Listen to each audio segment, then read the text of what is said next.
जय Hind and a very warm welcome to civil staff Himachal. आज के सेशन में जैसे कि आप जानते हैं कि हमारा mains answer writing practice sessions जो हैं वो चल रहे हैं। Right, your HAS 2021 mains are going to be conducted soon. So आज के सेशन में हम डिस्कस करेंगे जीएस पेपर 2 में जो आपका गवर्नेंस वाला पोर्शन है उससे related 3 questions. Right, I hope कल विशाल सर ने आपको वो 3 क्वेश्चंस दे दिए थे, तो उसको एक एक करके टेकअप करेंगे। सो लेट्स गेट स्टार्टेड। तो सबसे पहली चीज के टारगेट कौन से टॉपिक को हम कर रहे हैं, कौन से हम सिलेबस के पोर्शन को टारगेट कर रहे हैं। तो जो आपका जनरल स्टडीज का सेकंड पेपर में पॉलिटी एंड गवर्नेंस में गवर्नेंस वाले एस्पेक्ट्स को हम यहाँ पे डील करने के जो है कोशिश करेंगे। तो उसमें हम डील करेंगे institutional framework, policies, interventions for development, जिसमें अलग अलग सरकार जो है स्कीम्स चलाती है, अलग अलग इनिशिएटिव लेती है for different sectors in India. Right, जैसे कि एजुकेशन हो गया, जैसे कि हेल्थ केयर हो गया, and so on and so forth. Also governance, good governance क्या होता है, citizen charter, effective public service delivery, transparency, accountability, ethics in governance in India, फिर district administration, local self government in urban and rural areas. ये वाले target area जो है या target topics हमारे रहने वाले हैं। तो इसमें स्पेसिफिकली हम आज डील करेंगे एक तो सिटीजन चार्टर से, दूसरा हम डील करेंगे गवर्नेंस के एट्रीब्यूट से, गवर्नेंस के कॉन्सेप्ट से, एंड ऑल्सो हम एक जो है करंट से रिलेटेड टॉपिक भी हम डिस्कस करेंगे जो कि आपका फॉल करता है इस एरिया में, that is policies and interventions. जो कि लेटली कोई भी सरकार ने पॉलिसीज, इंटरवेंशन, स्कीम, कोई ऐसा कुछ जो है चलाया हो या फिर कोई ऐसा इंडेक्स आया हो। Right, that is what we are going to discuss. So let's get started. पहला क्वेश्चन जो है आपका, that is citizen charter can not be an end in itself but is rather a means to an end, and what are the challenges in making CC or Citizens Charter more effective and how it can be improved। तो 4 marks का 60 word का question है। Right, लेकिन हम थोड़ा सा expand करके इसको डिस्कस करेंगे क्योंकि 2 पार्ट्स में मैंने इसको डिवाइड किया है। कि पहली बात तो कि सिटीजन चार्टर यहाँ आपको क्वेश्चन कह रहा है कि it is not an end in itself, मतलब कि अल्टीमेटली हम क्या कर रहे हैं, सिटीजन चार्टर को यूज कर रहे हैं एज अ टूल।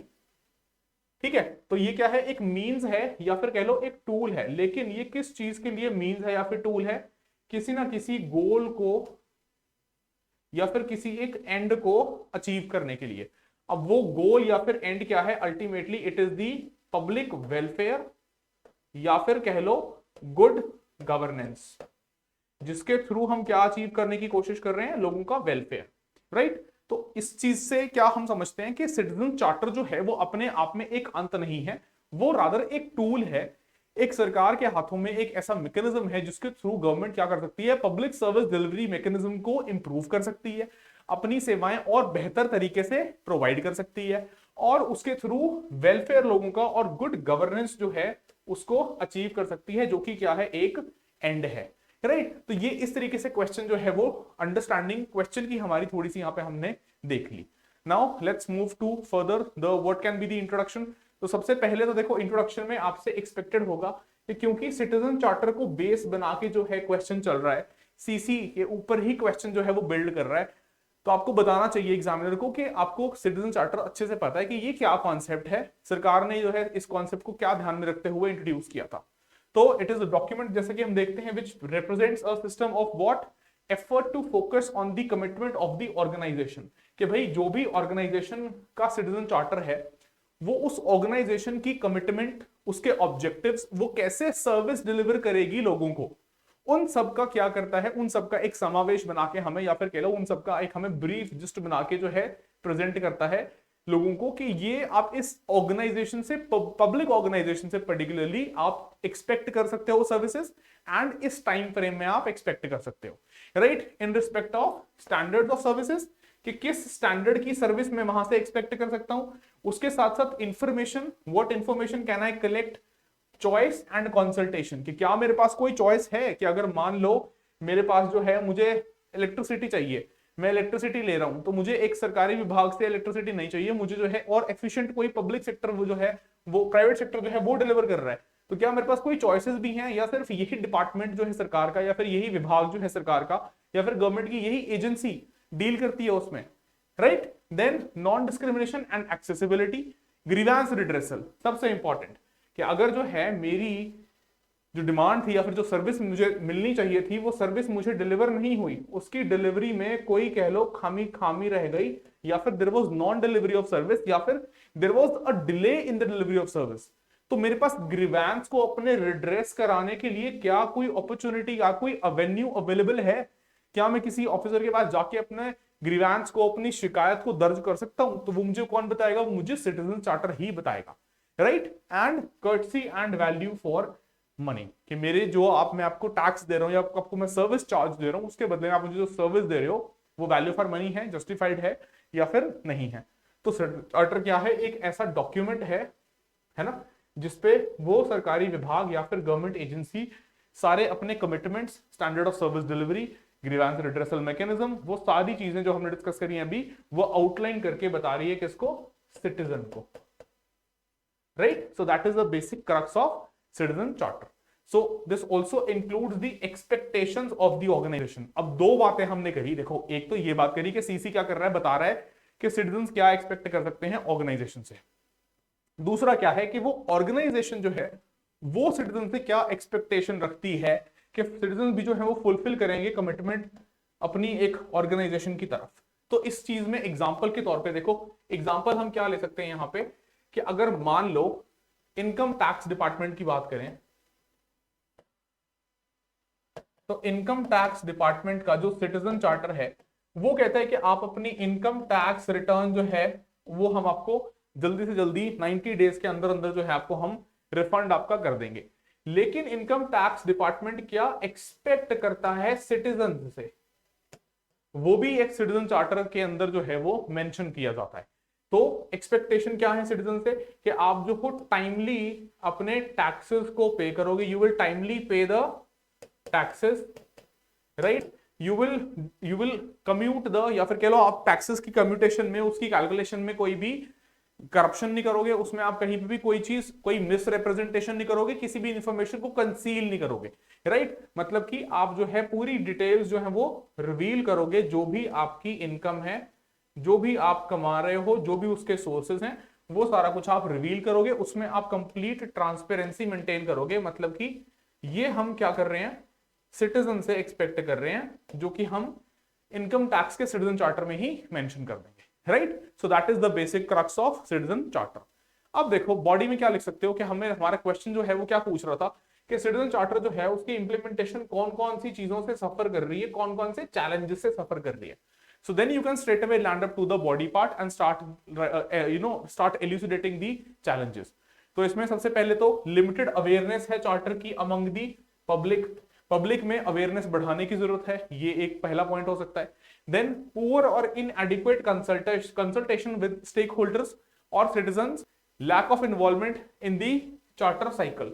यहां पे कहने का मतलब ये हो रहा है कि जब सिटीजन चार्टर जो है उसको फ्रेम किया जा रहा है, तो उसको फ्रेम करने वक्त जो है क्या हो रहा है कि सिर्फ डिपार्टमेंट जो है या फिर जो मिनिस्ट्री है या फिर कह लो जो गवर्नमेंट है, वो बिना किसी कंसल्टेशन के किसके साथ? सिटीजंस के साथ, जिनको वो आप सर्विसेज देने की जो है प्रोमिस कर रहे हो, वो अपनी कमिटमेंट आप इस डॉक्यूमेंट में लिख के दे रहे हो, उनसे तो आप कोई कंसल्टेशन नहीं कर रहे। तो ये डॉक्यूमेंट क्या है? एक टॉप डाउन अप्रोच वो सिग्निफाई करता है, या फिर कह लो एक टॉप डाउन अप्रोच यूज करके जो है इसको आप फॉर्मुलेट अगर कर रहे हो, तो ये इनइफेक्टिव रहने वाला है। इसमें जो है बहुत हम एक्सपेक्ट नहीं कर सकते कि ये अच्छी सर्विस डिलीवरी जो है वो इंप्रूव करेगा या फिर प्रोवाइड करवा पाएगा। So that is another challenge. Then poor service delivery standards and under performance of the government departments, government agencies which make those commitments but those commitment are not fulfilled, या फिर कह लो वो utopian होती हैं mostly commitments, कि कई सारी commitments क्या होती हैं? यूटोपियन, मतलब कि क्योंकि आपने सही कंसल्टेशन करके स्टेक होल्डर्स के साथ, सिटीजंस के साथ आपने नहीं फ्रेम किया, तो आप इफेक्टिवली उस पर डिलीवरी नहीं कर पाओगे। You will fall short of those fulfilling those standards of fulfilling those commitments. तो वो क्या है कि वो ख्वाबी ख्याल हैं, यूटोपियन है एक तरीके से, उसको फुलफिल करना उतना आसान नहीं है, और इस तरीके से वो अंडर परफॉर्मेंस में रिजल्ट कर रहा है, right? Then inadequate feedback from citizens, कि पहले तो कंसल्टेशन ही नहीं किया आपने, उसके बाद जहां पे सर्विस डिलीवरी में दिक्कतें आ रही हैं, सिटीजंस को जो है लग रहा है कि यहाँ पे इंप्रूवमेंट की जरूरत है, वहां पे आप उनसे कोई वार्तालाप नहीं कर रहे हो, आप उनसे कोई फीडबैक नहीं ले रहे हो। And if you are not taking the feedback, then certainly the quality of service जो है वो इंप्रूव नहीं हो सकती। और इससे क्या हो रहा है? लिमिटेशंस आ रही हैं, या फिर कह रहे हो चार्टर का जो इंपैक्ट है, सिटीजन चार्टर का जो कॉन्सेप्ट है, उसका इंपैक्ट जो है वो लिमिट हो रहा है। So that is going to be the body. फिर सिटीजन चार्टर की इंप्लीमेंटेशन को हम कैसे बेहतर बना सकते हैं, जो दूसरा पार्ट था। तो एक होलिस्टिक अप्रोच चाहिए, जिसके थ्रू क्या कर रहे हो आप, पब्लिसिटी कर रहे हो through press, electronic media and user involvement. मतलब कहने का ये है कि जो चैलेंजेस हम देख रहे थे उसमें क्या था कि पब्लिसिटी नहीं हो रही है, लोगों को अवेयरनेस नहीं है। तो अगर लोगों में हमें अवेयरनेस इंक्रीज करनी है तो हमें क्या करना पड़ेगा, हमें पब्लिसाइज करना पड़ेगा, हमें यूज करना पड़ेगा प्रिंट मीडिया को, हमें यूज करना पड़ेगा इलेक्ट्रॉनिक मीडिया को, हमें यूज करना पड़ेगा सोशल मीडिया को। अगर सरकार अपने विज्ञापनों के लिए सोशल मीडिया यूज कर सकती है तो फिर अच्छी इंफॉर्मेशन डिसमिनेट करने के लिए भी तो सोशल मीडिया का यूज किया जा सकता है, which can also include citizen charter. So that is the first suggestion. Then change in behavior of the officers, staff through coaching, training and incentive systems. कि भाई जो भी staff जो है वो उस citizen charter में mention जो भी commitments हैं या फिर जो भी standards हैं of service delivery, उनके प्रति जो है वो सही से काम करें, अपने बिहेवियर को यूजर फ्रेंडली या फिर कह लो सिटीजन फ्रेंडली बनाएं एंड सर्विसेज को एफिशिएंटली डिलीवर करें टू द सिटीजंस। उसमें आप कोई इंसेंटिव मैकेनिज्म भी लेके आ सकते हो, उसके लिए आप उनको ट्रेनिंग भी प्रोवाइड कर सकते हो। इंसेंटिव मैकेनिज्म कैसे कि अगर कोई अच्छी परफॉर्मेंस दे रहा है so then that can be a performance linked incentive, right? So that is how it can be incentivized. Then creating customer friendly environment in the office, कि ऐसा ना हो harassment फील हो, लोगों को जो है एक तरीके से विक्टिमाइज्ड किसी तरीके से फील हो, राइट? या फिर जो है इंटिमिडेटेड फील हो कि सरकारी दफ्तर में जाने से लोगों का कॉन्फिडेंस जो है शैटर हो जाए या उनमें उतना कॉन्फिडेंस ना हो कि वो जाके कोई पब्लिक सर्विस को सीक कर सके। So that is also important. Then improved accessibility of officers and staff. अब यहाँ पे इशू क्या है कि most of the officers they remain inaccessible. Inaccessible means कि जनरली जवाब क्या मिलता है कि साहब कहाँ पे हैं, मीटिंग में, राइट? तो उस चीज का ध्यान रखना जरूरी है कि हम इंप्रूव करें एक्सेसिबिलिटी को, तभी जो है सर्विस डिलीवरी और चार्टर में जो कमिटमेंट्स हम दे रहे हैं उसको हम फुलफिल कर पाएंगे, right? So with that we come to the conclusion. अब यहाँ पे हमने क्वेश्चन जो है थोड़ा सा ब्रॉड करके डिस्कस किया है कि अगर 4 मार्क्स में आपसे ऐसा कुछ कॉन्सेप्ट पूछते हैं तो भी आपके पास सफिशिएंट जो है, you have the fodder, you have the approach. अगर 8 मार्कर आता है then also sufficiently you have got the fodder, you have got the approach how to get the right context for the answer. तो conclusion में हम क्या बोल सकते हैं कि देखो सिंपल सी बात है, सीसी को स्ट्रेंथन करना बहुत जरूरी है। इसका आप क्या कर सकते हो कि सभी गवर्नमेंट डिपार्टमेंट्स के थ्रू इसको आप एक इफेक्टिव टूल बना सकते हो। किस चीज का? अकाउंटेबिलिटी का। दोनों की तरफ जवाबदेही, एक तो जनता के प्रति जवाबदेही और दूसरा उस सरकारी विभाग की या सरकारी एजेंसी की या सरकारी डिपार्टमेंट की जवाबदेही टुवर्ड्स दी गवर्नमेंट ऑल्सो। तो ये सब कुछ जो है आप कर सकते हो सीसी को इफेक्टिव बना के। एंड नेगेटिव फीडबैक को आप वेलकम करो कि अगर कहीं पे मान लो कंस्ट्रक्टिव क्रिटिसिज्म हो रहा है, if there is some real genuine improvement which is required, कि विभाग जो है उसमें ये दिक्कतें हैं इसके काम करने में या सरकारी डिपार्टमेंट के काम करने में, उसको जो है इंप्रूव किया जा सकता है, तो उसको वेलकम करना चाहिए विद एन ओपन हार्ट। उसमें ईगो की कोई इशू नहीं है, उसमें कोई ऐसा इशू नहीं है कि हाँ जो है कोई पॉलिटिकल वेंडेटा हो रहा है या कोई मान लो सिर्फ टारगेटिंग की बात हो रही है। That is not the case. That is, you should welcome and you should, remove the fear from customers and ensure the information from feedback can be used to improve the end services to the citizens, right? So that is how you can approach the question. ठीक है जी, चलिए बढ़ते हैं अगले question की तरफ। That is the next question for the day. What are the key attributes of good governance? How good governance and a strong democracy are interrelated with each other? अब 2 parts हैं यहाँ पे, 8 मार्कर है आपका, 120 words का question है, तो 2 particular parts में डिवाइडेड है क्वेश्चन। एक तो पूछा है कि गुड गवर्नेंस और उसके एट्रीब्यूट्स क्या हैं या की एट्रीब्यूट्स क्या हैं, एंड गुड गवर्नेंस और एक स्ट्रॉन्ग डेमोक्रेसी, एक मजबूत जो हम कहते हैं लोकतंत्र या फिर एक मजबूत डेमोक्रेसी जो है वो कैसे आपस में रिलेटेड है। सो लेट्स सी, सबसे पहले तो आप बताएंगे कि गवर्नेंस एंड गुड गवर्नेंस ये 2 क्या चीजें होती हैं, कि गवर्नेंस से हम क्या समझते हैं, एंड हम उसके आगे जब ये वर्ड लगा रहे हैं गुड गवर्नेंस तो ये क्या चीजें हैं। उसके बाद फिर आप बढ़ोगे किसकी तरफ, की एट्रीब्यूट की तरफ, जो कि एड्रेस करेगा first part of the question. दूसरा पार्ट जो है वो आपका जाएगा टुवर्ड्स एड्रेसिंग कि कैसे गुड गवर्नेंस जो है वो स्ट्रॉन्ग एक डेमोक्रेसी के साथ इंटर रिलेटेड है। तो ये आपकी अप्रोच रहेगी। ये क्वेश्चन जो है थोड़ा सा कह लो कि स्टैटिक के साथ साथ करंट ओरिएंटेड भी है, कि डेमोक्रेसी जो है world over we are witnessing whatever is happening with the different democracies in the world. and good governance is also, it has taken a toll, it has taken a toss for the negative connotations कि governance जो है वो गिरी है, उसका स्तर जो है वो गिरा है। अगर हम ग्लोबली भी बात करते हैं, हम ग्लोबली भी ऑब्जर्व करते हैं। So let's start governance basically. तो सबसे पहले आप बताएंगे एग्जामिनर को कि आपको जो है पता है, you are well aware of the fact that what is governance. तो आप कह सकते हो कि जितने भी प्रोसेसेस हैं सरकार के गवर्न करने के, जो भी इंस्टीट्यूशंस हैं, जो भी उसमें सरकारी संस्थान जो हैं जुड़े हुए हैं, जो भी प्रैक्टिसेस को हम फॉलो करते हैं, जिसके थ्रू हम क्या कर रहे हैं, कॉमन कंसर्न को एड्रेस कर रहे हैं और उन चीजों को रेगुलेट कर रहे हैं, उसको हम बोल देते हैं गवर्नेंस। या फिर आप सिंपल एक लाइन भी लिख सकते हो, that is government in action. Government in action या फिर administration in action along with the government, that is basically governance. कि जो भी आपको दिखता है सरकार जो भी एक्शन में काम करती है, या कह लो सरकार जो भी अपने रूटीन फंक्शंस को डिलीवर करती है या फिर उनका निर्वाह करती है।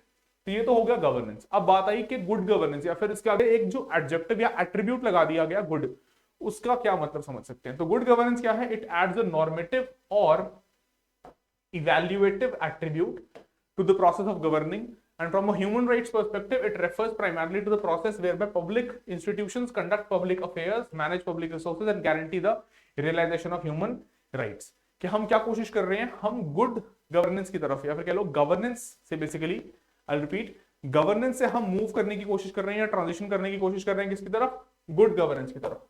तो यहां पे हमें क्या समझना है कि यहां पे हमने इस टर्म को वैल्यू लोड कर दिया, किसको, गवर्नेंस, जो अभी तक क्या था, एक न्यूट्रल टर्म था,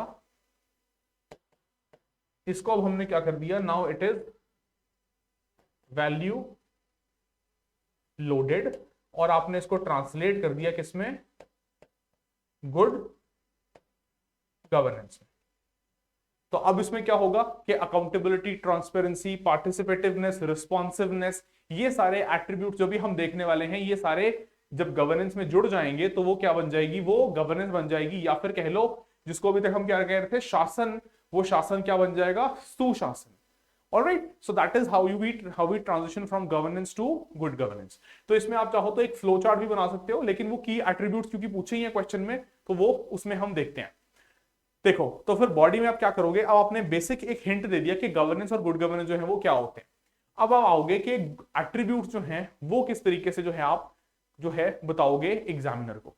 तो इसमें आप चाहे हो तो फ्लो चार्ट बना सकते हो, या फिर आप उसको पॉइंटर्स में भी लिख सकते हो, दैट डिपेंड्स अपॉन यू कि आपकी कितनी क्रिएटिविटी है, आप कैसे कितनी क्रिएटिव अप्रोच जो है वो फॉलो करना चाहते हो एग्जाम में। तो either it can be a circular flow chart, ऐसे भी बना सकते हो कि 1 2 3 4 और 5 6, राइट, और आप सिंपल पॉइंटर भी दे सकते हो। सबसे पहले आ जाएगा ट्रांसपेरेंसी। ट्रांसपेरेंसी का मतलब हिंदी में सिंपल होता है पारदर्शिता। तो इसमें क्या है कि सरकार जो भी काम कर रही है, जो भी फैसले ले रही है, उन सभी में क्या होना चाहिए, ट्रांसपेरेंसी होनी चाहिए। वो सभी जो है पब्लिक स्क्रूटनी की तरफ ओपन होने चाहिए। वो सारे डिसीजंस कैसे ले रही है गवर्नमेंट, उसमें कंप्लीटली सरकार को बताना चाहिए कि वो कैसे उन फैसलों तक जो है वो अराइव कर रही है। तो it should be open to scrutiny in decision making processes, right. तो इसमें आप लाइक लाइन भी यूज कर सकते हो कि हम कहते हैं कि सनलाइट जो है, sunlight is the best disinfectant. कि भाई आप जो हो पारदर्शिता अगर रखो तो वो सारी इंफेक्शंस को हटा देती है, सारी दिक्कतों को रिमूव कर देती है, right. So that is the first attribute. Then accountability, या फिर कह लो जवाबदेही for their actions and inactions. मतलब कि जो भी सरकार ने एक्शंस लिए, वो एक्शंस के प्रति जवाबदेही, कि अगर किसी स्कीम में फेलियर हो रहा है, या फिर कोई पॉलिसी, या फिर कोई अगर प्रोजेक्ट फेल हो रहा है, डिले हो रहा है, कॉस्ट ओवररन्स हो रहे हैं उसमें, या फिर किसी प्रोजेक्ट में एनवायरमेंटल इंपैक्ट असेसमेंट मान लो नहीं हुई, उसकी वजह से कोई ट्रेजेडी हो गई, जैसे कि उत्तराखंड में चमोली के ऊपर बात की जाती है, तो वहां पे सरकार के उस एक्शंस की वजह से दिक्कत हुई, तो सरकार की वहां पे अकाउंटेबिलिटी फिक्स होती है, सरकार की भी, एडमिनिस्ट्रेशन की भी, और किसी के ना किसी के ऊपर this accountability has to be pinpointed. ये सिर्फ हवा में फ्लोट ना करे, इसको आप जो हो क्या करो, पिन पॉइंट करके इसको फिक्स करो किसी ना किसी एडमिनिस्ट्रेशन के व्यक्ति के ऊपर या फिर सरकारी व्यक्ति के ऊपर। Either it can be a government, you can से a political leader also who is in the government, और somebody from the administration who has to take the response to take the accountability, right, actions के लिए। इन actions का मतलब ये है कि जहां पे काम नहीं किया, या फिर जहां पे there was a lack of performance of duty, तो वहां पे क्या है, इन एक्शन है आपका, वहां पे कह लो कि आप क्योंकि एक स्टैट्यूटरी पोजीशन पे या फिर एक कॉन्स्टिट्यूशनल पोजीशन पे बैठे हो, आपकी वहां पे रिस्पॉन्सिबिलिटी थी कि आपको वो काम करना चाहिए था बट आपने नहीं किया, तो उसके लिए भी अकाउंटेबिलिटी फिक्स की जानी चाहिए। Then third attribute participation. Participation का मतलब कि हम जो है किसकी बात करते हैं, हम बात करते हैं, हम एक डेमोक्रेसी हैं, इसके ऊपर अभी आ रहा हूं मैं, लेकिन यहां से देखो कैसे रिलेट हो रहा है कि हम क्या हैं, एक डेमोक्रेसी, लेकिन हम कैसी डेमोक्रेसी हैं, हम एक रिप्रेजेंटेटिव डेमोक्रेसी हैं कि हम अपने प्रतिनिधियों को चुन के भेज देते हैं संसद में, विधानसभा में, वो हमारे बिहाफ पे गवर्न करते हैं। लेकिन इस रिप्रेजेंटेटिव डेमोक्रेसी को अगर वाकई में सही मायनों में डेमोक्रेसी बनाना है तो आपको चाहिए कि आप इसको कन्वर्ट करिए पार्टिसिपेटिव डेमोक्रेसी में। कैसे कन्वर्ट करेंगे पार्टिसिपेटिव डेमोक्रेसी में, कि सिर्फ आप रिप्रेजेंटेटिव जो हैं वही डिसीजन मेकिंग का काम नहीं कर रहे, जो जनता है, जो सिटीजन हैं, वो भी उसमें पार्टिसिपेट कर सकते हैं। They can also have participation in the governance processes, so that is how you can make, you know, that is the third attribute, that is increasing the participation of the people in the decision making, right? Then last आपका बच गया क्या, responsiveness. Responsiveness मतलब कि भाई अगर सामने से सिटीजन जो हैं वो कोई डिमांड रखते हैं, उनका कोई ग्रीवेंस है, तो वो बहरे कानों पे ना जाके पड़े, उसमें जो है आप उनको जवाब दो, उसमें आप जो है उनकी बात को सुनो और उसके लिए आप ओपन रहो, राइट? ऐसा ना हो कि आप जो हो उनकी बात को अनसुना कर रहे हो, जानबूझ के आप जो है उनकी बातों को अवॉइड कर रहे हो, that is going to be non responsiveness. तो ये होना भी जरूरी है, राइट? ठीक है, फिर इसके साथ देखो अगली चीज जो आप मेंशन करोगे कि अब रिलेशनशिप आप डिफाइन करने की कोशिश करोगे कि अगर अच्छी गवर्नेंस है या फिर सुशासन है तो वो कैसे डेमोक्रेसी को भी स्ट्रेंथन करता है। तो पहली बात तो गुड गवर्नेंस रिफॉर्म्स जो है डेमोक्रेटिक इंस्टीट्यूशंस के, डेमोक्रेटिक इंस्टीट्यूशंस मतलब कि आपके इंस्टीट्यूशंस जो हैं वो डेमोक्रेटिकली काम कर रहे हैं, वो अनडेमोक्रेटिकली काम नहीं कर रहे, राइट? पब्लिक को पार्टिसिपेट करने में वो हेल्प करते हैं पॉलिसी मेकिंग में, आइदर थ्रू फॉर्मल इंस्टीट्यूशंस के जो है, चाहे तो वो फॉर्मली या फिर कह लो right through the formal channels, या फिर थ्रू इनफॉर्मल कंसल्टेशन, कि मान लो कोई मीटिंग हो सकती है, किसी तरीके से आप जो जन प्रतिनिधि हैं वो जन सुनवाइयां कर सकते हैं, वो उसमें पार्टिसिपेशन लोगों का रख सकते हैं, उनकी ओपिनियंस को मोबिलाइज या फिर उनके ओपिनियंस को गैदर कर सकते हैं। सो that is how you can strengthen democracy, सुशासन के थ्रू। आप बन क्या रहे हो, ज्यादा एक्सेसिबल बन रहे हो, जो अभी हम एट्रीब्यूट देख के आए हैं, ठीक है? फिर in the realm of delivering state services to the public, good governance क्या कर सकती है, रिफॉर्म क्या कर सकती है, इट कैन रिफॉर्म और it can advance human rights also, and when they improve state की कैपेसिटी भी बढ़ती है towards you know the responsibility to provide public goods which are essential for the protection of a number of human rights such as right to education, health, food, और इसमें आपके कई सारे जो हैं क्या इंक्लूड हो गए, फंडामेंटल राइट्स, जो हम देखते हैं हमारी डेमोक्रेसी के लिए बहुत क्या है, मूल अधिकार हैं या फिर कह लो मौलिक अधिकार हैं। तो वो सारे आपको दिख रहा है यहाँ पे कि ना सिर्फ ह्यूमन राइट्स, क्योंकि देखो सबसे ऊपर क्या है, एक तरीके से आपका जो मानव होने का अधिकार है या फिर आपके जो ह्यूमन राइट्स हैं वो, और उसके साथ साथ जो कॉन्स्टिट्यूशनली आपको मिले हुए हैं फंडामेंटल राइट्स, जिसमें कि राइट टू लाइफ जो है वो भी आर्टिकल 21 हमें प्रोवाइड करता है। तो वो सारी चीजें जो हैं कैसे हैं कि वो स्ट्रांग होती हैं अगर हम जो है अच्छी गवर्नेंस या फिर गुड गवर्नेंस या फिर सुशासन जो है वो लोगों को प्रोवाइड करते हैं, right? Then you can also bring up the point कि करप्शन को फाइट करने में गुड गवर्नेंस जो है वो अच्छा रोल प्ले करता है।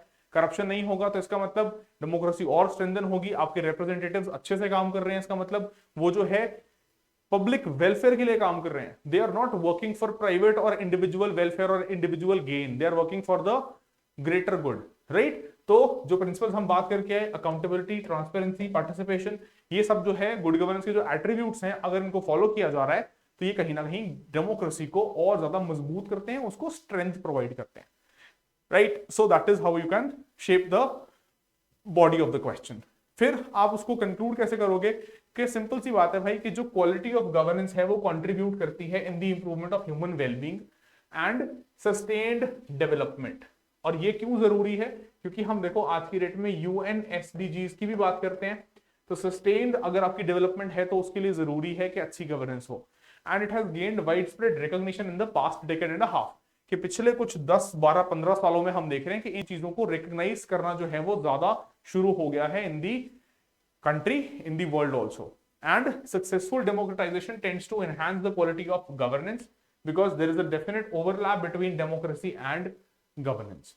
और पर्टिकुलरली हमने देख लिया कि कैसे अगर ये गवर्नेंस आपकी गुड गवर्नेंस है, ये आपका जो शासन है ये सुशासन है, तो ये कैसे आपकी डेमोक्रेसी को और स्ट्रेंथन करेगा, कैसे उसको और क्रेडिबिलिटी लेंड करेगा और कैसे उसको जो है सस्टेनेबल बनाएगा कि वो लंबे समय तक जो है वो स्ट्रांगली चल सके। Alright, so that is with respect to the concluding aspect. चलिए बढ़ते हैं अब अपने आखिरी क्वेश्चन की तरफ आज के। What have been the major findings of the recently unveiled performance grading index 2020-21? How has Himachal Pradesh fared in the index? Again an 8 marker, ये जो है लेटेस्ट अभी रिवील किया है, अनवील किया है मिनिस्ट्री ऑफ एजुकेशन ने, और काफी सारी आप कह लो with respect to the state of education या फिर जो एजुकेशन सेक्टर है उससे रिलेटेड कई सारी इंपॉर्टेंट फाइंडिंग्स जो हैं इसमें उसके बारे में बात की गई है। साथ ही साथ एक पर्टिकुलरली जो आपकी नई एजुकेशन पॉलिसी है एनईपी जो है उसके रिगार्डिंग भी कुछ बातें की गई हैं, तो इसलिए ये इंपॉर्टेंट है, it is a high potential area. So let's discuss.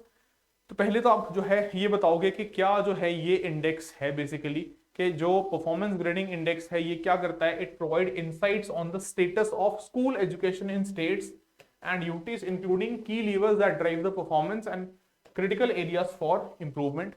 Releasing body कौन है, मिनिस्ट्री ऑफ एजुकेशन। और क्या ये जो 2021 वाला इंडेक्स है ये पहला इंडेक्स है? नहीं, ये पहला वर्जन नहीं है, इससे पहले भी हमें देखा है कि 19-20 में, 18-19 में, 17-18 में भी मिनिस्ट्री ऑफ एजुकेशन ने ये इंडेक्स जो है वो रिलीज किया था। तो हम इसके अक्रॉस परफॉर्मेंसेस को मेजर करने वाले हैं यहाँ पे और देखने वाले हैं कि क्या क्या बातें जो हैं वो इस रिपोर्ट में या फिर इस इंडेक्स में जो लेटेस्ट अभी अनवील किया है उसमें की गई है।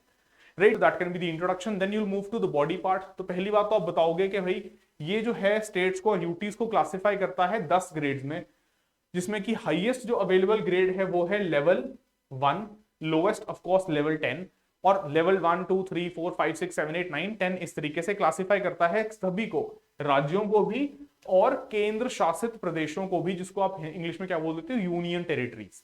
राइट, तो अगर आपका स्कोर जो है वो इस तरीके से है 950 1000 में से, तो आप ग्रेड 1 में, बिलो 551 तो फिर आप नीचे के ग्रेड में। Right, that is the lowest grade, level 10। चलिए फिर बात करते हैं अब कि क्या जो है वो 5 इंडिकेटर्स हैं, मेनली 5 डोमेन्स हैं जो इस पीजीआई को क्रिएट करते हैं या फिर परफॉर्मेंस ग्रेड इंडेक्स को क्रिएट करते हैं। तो लर्निंग आउटकम देखा जाता है, एक्सेस देखी जाती है, इंफ्रास्ट्रक्चर देखा जाता है, फैसिलिटीज देखी जाती हैं स्कूल की, इक्विटी कितनी है वो देखा जाता है, एंड उसके साथ साथ गवर्नेंस प्रोसेस देखे जाते हैं। राइट, तो क्या है आपके पास, ये 5 जो है क्या है, डोमेन्स हैं जिसके ऊपर ये इंडेक्स को हमने क्रिएट किया। तो अब इन 5 इंडेक्स का एक बार देखेंगे हम कि क्या मेजर फाइंडिंग जो है वो रही है। तो सबसे पहले तो आप बताएंगे कि इसमें टोटल जो है इतने तकरीबन 95 लाख स्टूडेंट जो है वो एंटर्ड प्री प्राइमरी क्लासेस इन 2021-22 रजिस्टरिंग अ ड्रॉप ऑफ 10%, कि जो बच्चे जो हैं प्री प्राइमरी क्लासेस में एंटर किए उसमें हमें गिरावट देखने को मिली। Right, compare to the previous 1.06 crore children जो पिछली बार इन क्लासेस में एंटर हुए थे। फिर प्राइमरी क्लासेस एनरोलमेंट जो है also saw a drop for the first time, falling from 12.2 lakh in 2022, 12.1 lakh in 2021-2022। देखो आपको ये आंकड़े याद रखने जरूरी नहीं है, सिर्फ जो है आपको मेजर ट्रेंड्स पता होना चाहिए कि क्या इंक्रीज हुआ है, कहां पे हम जो है वो फॉल कर रहे हैं या फिर कहां पे रिडक्शन देखने को मिली है। राइट, तो ट्रेंड्स बेसिकली मॉनिटर करना, ये आंकड़े सिर्फ जो है आपको मैं जस्टिफिकेशन के लिए दे रहा हूं कि हाँ ये जो है सर्वे इंडेक्स ने जो है नंबर्स प्रेजेंट किए हैं। Then it also records a decline in the number of schools, कि टोटल जो देश में हम देखते हैं टोटल नंबर ऑफ स्कूल्स जो हैं उसमें भी डिक्लाइन देखने को मिला है। राइट, के पहले कितने थे 15.09 लाख, अब जो है 14.89 लाख, थोड़ा सा मिनिस्क्यूल नंबर ही है लेकिन फिर भी जो है वो ड्रॉप है। ठीक है, फिर देखो अगली फाइंडिंग क्या है कि enrolment in private schools continue to decline. अब ये एक बहुत बड़ा यहाँ पे कह लो रिलेशनशिप है किसके साथ, कोविड-19 पैंडेमिक के साथ, कि लोगों के पास जो है वो इनकम जो है वो कम है, उनकी इनकम रिड्यूस हुई है, इसीलिए उनके पास कैपेसिटी कम हुई है कि वो प्राइवेट स्कूल्स में एनरोलमेंट्स करवा पाए। तो इसलिए क्या देखने को मिल रहा है, they are shifting towards the government और द पब्लिक स्कूल्स। और ये हमें यहाँ पे इस डेटा से भी पता चल रहा है कि as a result of the financial constraints due to the कोविड-19 pandemic, number of students joining the government schools has increased, right? So a major interlinkage with COVID-19 pandemic also, है ना, कि कोविड के पैंडेमिक का हम बात करते हैं कि क्या क्या जो है उसके फॉलोआउट्स रहे हैं, कॉन्सिक्वेंसेज रहे हैं। तो ये एक कॉन्सिक्वेंसेज आपको पर्टिकुलर एजुकेशन सेक्टर में, पर्टिकुलरली स्कूल एजुकेशन में आपको देखने को मिल रहा है। Then gross enrollment ratio improved in primary, secondary and higher secondary levels, तीनों लेवल्स में इंक्रीज हुआ है। Gender parity index of gross enrolment ratio, ये GER क्या है, gross enrolment ratio, was found to be favourable to girls. कहने का मतलब ये है कि अगर जितनी एनरोलमेंट्स हो रही हैं स्कूल में, उसमें कितनी लड़कियां और कितने लड़के, कितनी फीमेल्स और कितने मेल्स एनरोल कर रहे हैं, तो वो फीमेल्स के फेवर में है, गर्ल्स के फेवर में है। मतलब कि अच्छी है कि अच्छा, यहां पे कह लो this is a good thing that it is favourable to girls, that is gender parity index in the gross enrollment ratio, that is more girls are enrolling in comparison to the boys compared to the previous year. Then Gujarat, Rajasthan, Andhra, ये states जो हैं वो major improving states हैं जिन्होंने improve किया है इस particular index में अपने परफॉर्मेंस को, and they have joined Kerala, Punjab and the union territory of Chandigarh and state of Maharashtra, and they have been categorised under level 2 with a score of 901 to 950 out of 1000।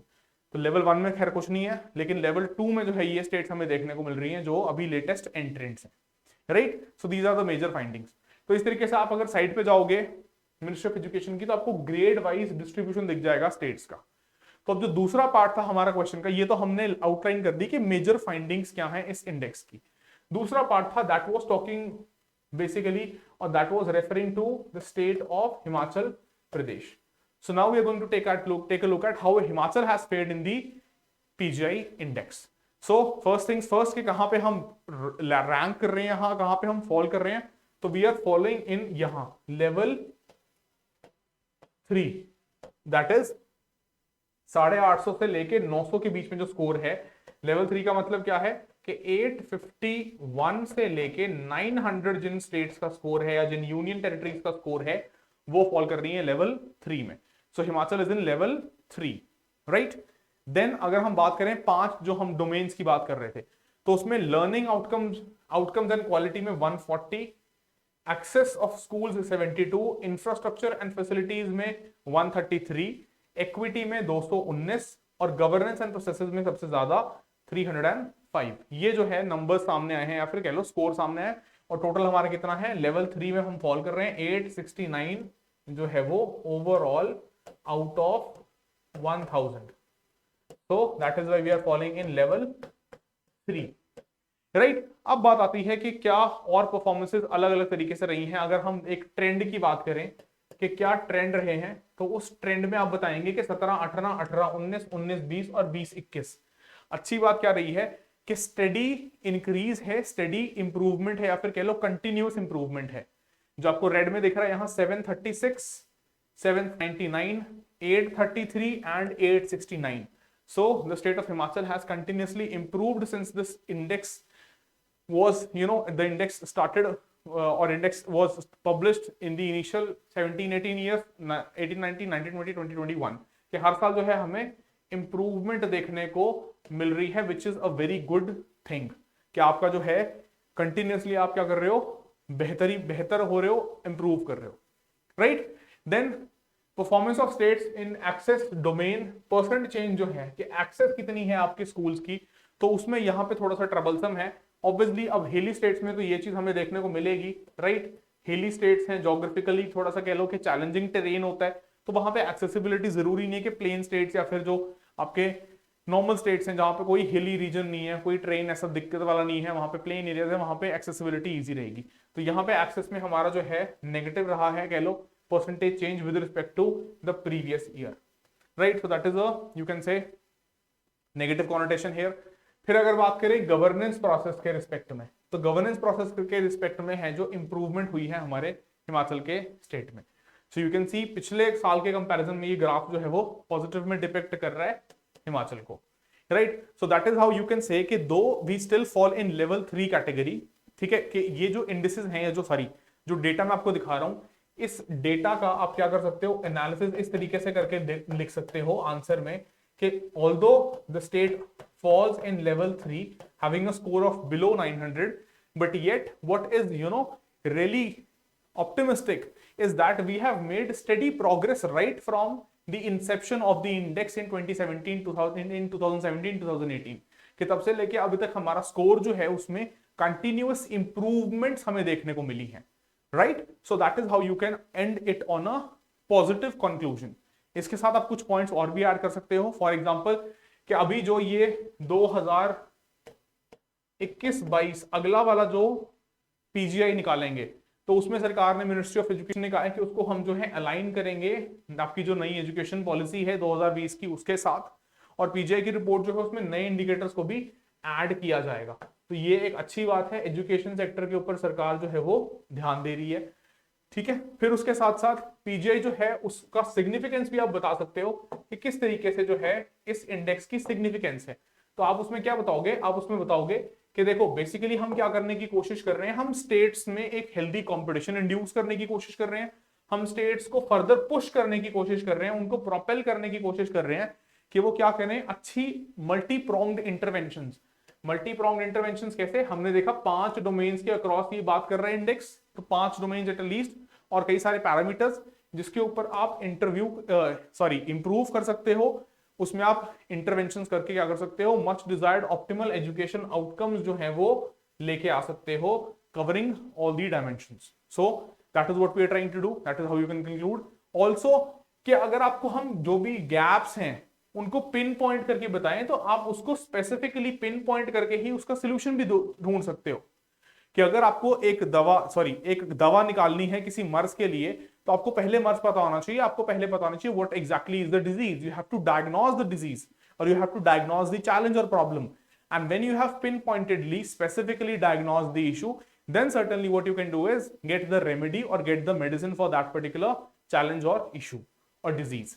तो आप क्या कर रहे हो, स्टेट्स को बता रहे हो कि पिन पॉइंट करके ये गैप है और इस तरीके से स्टेट्स को जो है इन गैप्स को पूरा करना है, इन चैलेंजेस को पूरा करना है और प्रायोरिटाइज करना है एरियाज को for intervention to ensure the school education system is robust at entry level. देखो सिंपल सी बात है कि स्कूल एजुकेशन हर लेवल पे आपकी पर्सनालिटी को शेप करता है। जो आने वाले बच्चे हैं, जो कल को भविष्य बनेंगे हमारे देश का, भारत का जो भविष्य बनेंगे, उनको अच्छा एजुकेशन प्रोवाइड करना, उनको मजबूत फाउंडेशन, मजबूत नींव प्रोवाइड करना, वो जो है किसकी जिम्मेदारी है, एक अच्छे रोबस्ट स्कूल एजुकेशन सिस्टम की, जिसके बारे में सरकार यहाँ पे बात कर रही है। And also it is talking about aligning the next index with the NEP 2020। So that is going to be something really good, right? So that is all, आज के लिए यहीं पे खत्म करते हैं सेशन को, ठीक है? मिलेंगे अगले सेशन में। Until then all of you study well, stay safe, जय हिंद एंड बाय।